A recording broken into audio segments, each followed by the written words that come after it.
चाहे जैसे हो, जब तक हमारी करीब तीन रानियां चार धाम के दर्शन कर रही हैं, हम यहाँ एंजॉय करेंगे। दोनों बहुएं स्विट्जरलैंड में खूब इंजॉय करती हैं। वहीं पुष्पा और मानवी अपने पति और सास ससुर के साथ चारों धाम के दर्शन करती हैं। कुल एक हफ्ते बाद सभी घूम फिर कर और दर्शन करके घर वापस आते हैं। बहुआ, अब तुम चारों को मिलकर इस घर को संभालना है और अपनी अपनी जिम्मेदारियां संभालनी है।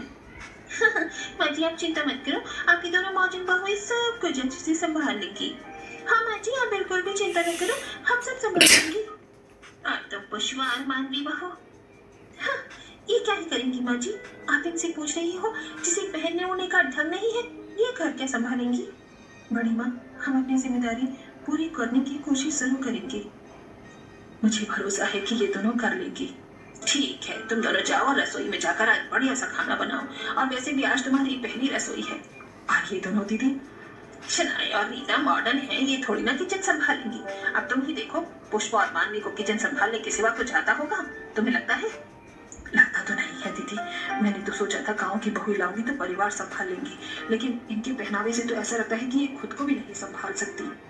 मानवी की बातें दोनों बहुओं को बुरी लगती है, लेकिन चुपचाप जाकर वो किचन में पहली रसोई बनाने लगती है। तभी शनाया और रीता बढ़िया से स्टाइलिश साड़ी और मॉडर्न स्लीवलेस ब्लाउज पहनकर किचन में जाती है। देख रही हो रीता, हमारी गाँव वाली देवरानी को कैसे कपड़े पहन रखे हैं इन्होंने। हाँ? इनकी माँ बाप ने तो इन्हें ढंग के कपड़े भी नहीं दिलवाए, ऐसा लग रहा है 100 रुपए की साड़ी खरीद कर दे दी है। और हमारे पेरेंट्स ने कितनी महंगी और डिजाइनर कपड़े दिलाए हैं हमें। दीदी, हमारे पास भी अच्छी साड़ियाँ हैं, लेकिन किचन में अगर हैवी साड़ी पहनकर काम करूंगी तो उसमें हल्दी और तेल मसाला लग जाएगा। इसीलिए ये सस्ती सी साड़ी पहनी है हमने, ताकि महंगे कपड़े खराब ना हो।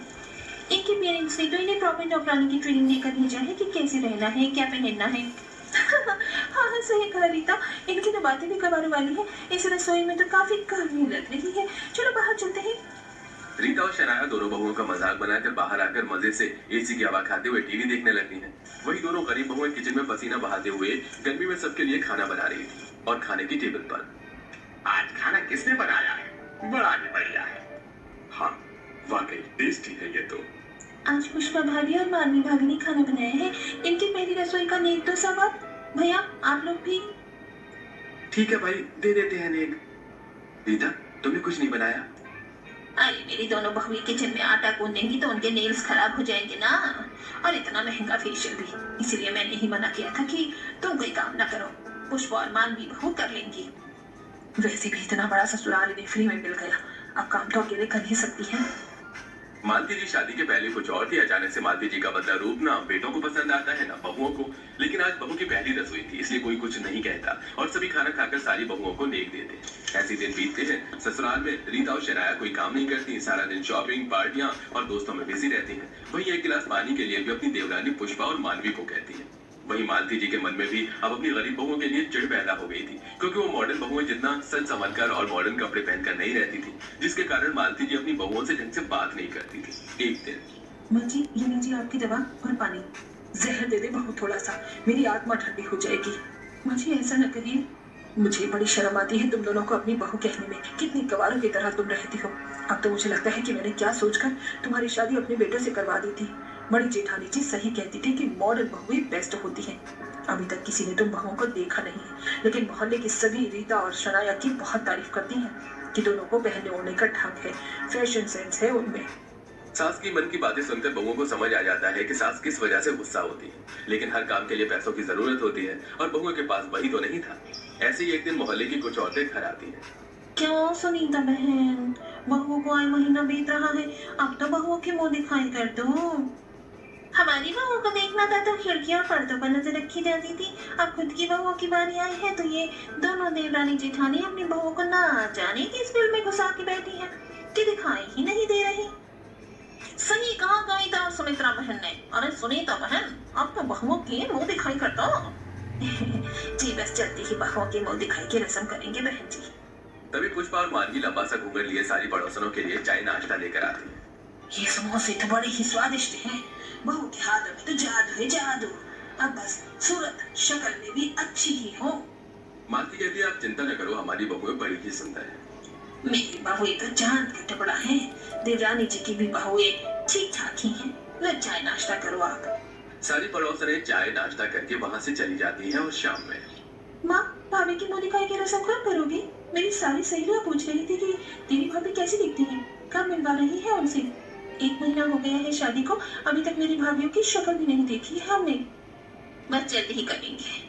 वहीं शाम में जब सभी घर आ जाते हैं तो बहुओं को आए 1 महीना हो गया, अभी तक बहुओं की मुंह दिखाई नहीं हुई, तो मैं सोच रही थी कि परसों बहुओं की मुंह दिखाई कर दी जाए।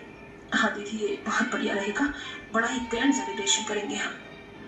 हाँ देखना, सभी मेरी रीता और शनाया की खूब तारीफ करेंगे। हाँ मॉडर्न बहुएं जो है आपकी, भाई रीता और शनाया के पहनावे के आगे कहा ये मानवी और पुष्पा टिकेंगी। अब तो मैं गांव की गवार बहुएं लाकर पछता रही हूँ, मुझे दहेज भी नहीं मिला और अनाड़ी बहुएं घर आ गई सो अलग। ऐसा क्यों कहती हो माँ? पुष्पा और मानवी भाभी भी तो अच्छी हैं। क्या गलत कहा चाची जी ने? ये दोनों गवारों को पहने होंगे और किसी से बात करने का ढंग ही नहीं है। बस मुंह दिखाई में दोनों बहुओं के कारण मेरी बेइज्जती ना हो।